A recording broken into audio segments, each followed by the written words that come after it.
Des chercheurs préconisent que l'écart entre deux grossesses chez la femme doit être d'au moins 1 an. Les femmes n'ont pas besoin d'attendre aussi longtemps que les 18 mois minimum recommandés dans les lignes directrices actuelles de l'Organisation mondiale de la santé, selon l'étude réalisée par l'Université de la Colombie-Britannique, UBC, et la Harvard T.H. Chan School of Public Health. Mais l'étude fait savoir que les mères devraient attendre au moins 1 an entre l'accouchement et une nouvelle grossesse pour réduire les risques pour la santé de la mère et du bébé. Des écarts moins longs entre les grossesses risquent d'entraîner des naissances prématurées, des bébés plus petits et la mortalité infantile et maternelle. À lire aussi, le Nigeria ne limitera pas le nombre d'accouchements. À lire aussi, Tanzanie, pas de poursuite contre les écolières enceintes. Les chercheurs espèrent que les résultats seront rassurants pour les femmes âgées. Dr Wendy Norman, chercheur principal de l'étude, a déclaré qu'il s'agissait d'une nouvelle encourageante pour les femmes de plus de 35 ans qui planifiaient leur famille. Pour la première fois, les mères plus âgées disposent d'excellentes données probantes pour guider l'espacement des naissances, dit-elle.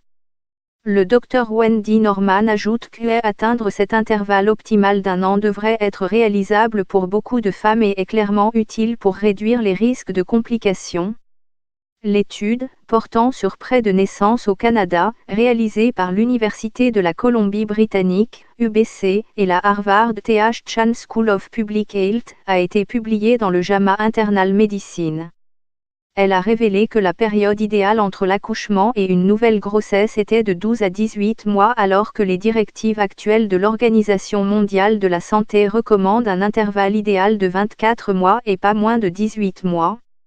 Les chercheurs ont également trouvé que, à lire aussi, elle se rend à son accouchement à vélo. À lire aussi, Guinée équatoriale, les élèves enceintes restent à la maison. La chef du groupe d'études, Laura Schamer, a expliqué que, les résultats pour les femmes âgées sont particulièrement importants, car les femmes âgées ont tendance à espacer plus étroitement leur grossesse et le font souvent de façon intentionnelle. L'étude n'a porté que sur une seule population de femmes au Canada de sorte qu'on ne sait pas exactement dans quelle mesure cela serait applicable à l'échelle mondiale. Dr Sonia Hernandez-Diaz, chercheuse, a déclaré que les conclusions suggéraient des risques différents pour chaque groupe d'âge, que les risques élevés soient dus au fait que notre corps n'a pas le temps de se rétablir si nous concevons peu de temps après l'accouchement ou à des facteurs associés à des grossesses non planifiées, comme des soins prénatals inadéquats. La recommandation pourrait être la même, améliorer l'accès à la contraception postpartum ou s'abstenir de rapports sexuels non protégés avec un partenaire masculin après une naissance.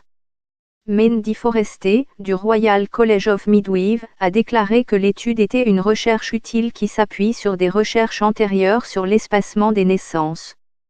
À lire aussi, les naissances par césarienne ont doublé en 15 ans. À lire aussi, Tanzanie, plus de filles mères à l'école. En fin de compte, c'est à la femme, quel que soit son âge, de choisir le temps qu'elle laissera entre deux grossesses. Ce qui est important, c'est qu'elles soient au courant des données probantes sur l'espacement des naissances et qu'elles fassent leur choix en étant bien informées, a ajouté Mandy Forrester. Les professionnels de la santé appuieront toujours une femme dans son choix, qui portera sur ce qui est bon pour elle et sa grossesse. Elle a déclaré que les femmes avaient besoin d'avoir accès à des conseils en matière de contraception pour leur permettre d'espacer leur naissance, si c'était leur choix, mais que les services spécialisés de planification familiale au Royaume-Uni étaient inégaux, les médecins généralistes n'offrant souvent que des contraceptifs oraux. Des services spécialisés devraient être disponibles pour toutes les femmes.